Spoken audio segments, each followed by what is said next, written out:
G'day guys, welcome to Stone Ridge Homestead. Today we're setting up some more pipeline. I think we probably ought to have a halfway serious conversation, as long as I don't break a tree behind me. I don't really have halfway decent conversations though, so I'll have a sort of not so serious. Anyhow, if you live on a homestead, you kind of have to figure out how to invest into your property, into your homestead. There's a good book that mentions about what you sow is what you reap. So that applies to a lot of things in life.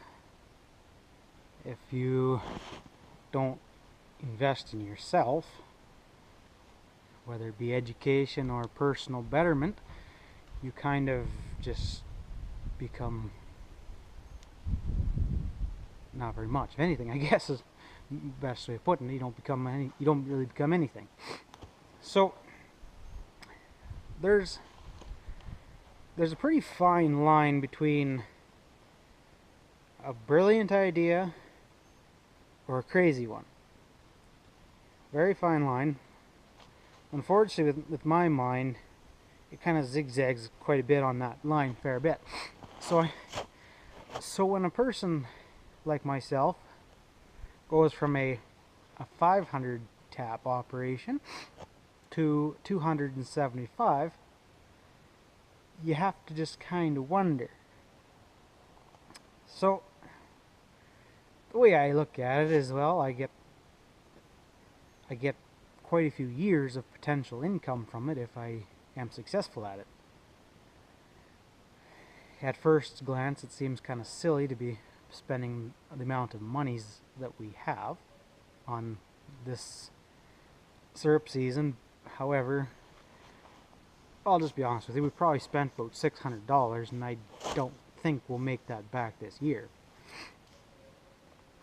But the sap lines that I am installing are good for about 10 to 15 years, so they say. And the buckets, well, we bought $200 worth of them, got 40 buckets. Looking back, I don't know if I would have done that again. I didn't quite understand how cheap the pipeline is. It's about half-ish price, a little more than half, to get the same amount of taps. Yeah, that'd be about accurate. So, but it doesn't end there. It also, there's the labor that goes behind it. There's the time that it takes me away from actual boiling and packaging and marketing it. That time that I spend going around gathering buckets, while it is a nice romantic idea and I still kind of enjoy it, don't get me wrong, but you have to figure your time is worth something. That's kind of what I've been finding. So the neighbor, he sells his sap at a fairly low price. So one thing I've noticed though is that the more steps that you can do on the homestead, so for example, I got another idea, I'll tell you in a second. That's how my mind works. I'll probably forget it though. Yeah, steps. So I'll have this, if I do the sap here, I make the syrup here. If I make maple butter here, or if I have someone do it for me and then I sell it, what that does is it just keeps multiplying your money, your income. So you can translate that to anything. You gotta be able to think about it. So one example I have is that I have chickens, I have laying hens, so I can sell my eggs for about $3.50 a dozen. That's pretty good for the most part.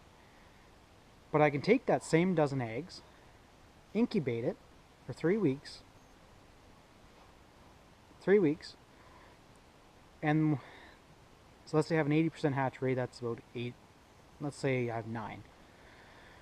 9 hatch out of the 12, and I can sell them for about $4 or $5.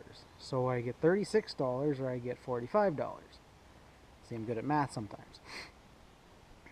So I went from $3.50 to 36 or 45. So now I took that money that I sold those chicks for, invested it into pipelines, and now I can multiply it again. So it's all about using your head and knowing what your value is and where your skills are. For example, what am I terrible at? Let's say I'm terrible at sewing. I've never really tried sewing, but let's first say I am. Well, if I try and do sewing services for people, I'm not going to make very much money. I'm going to be very inefficient.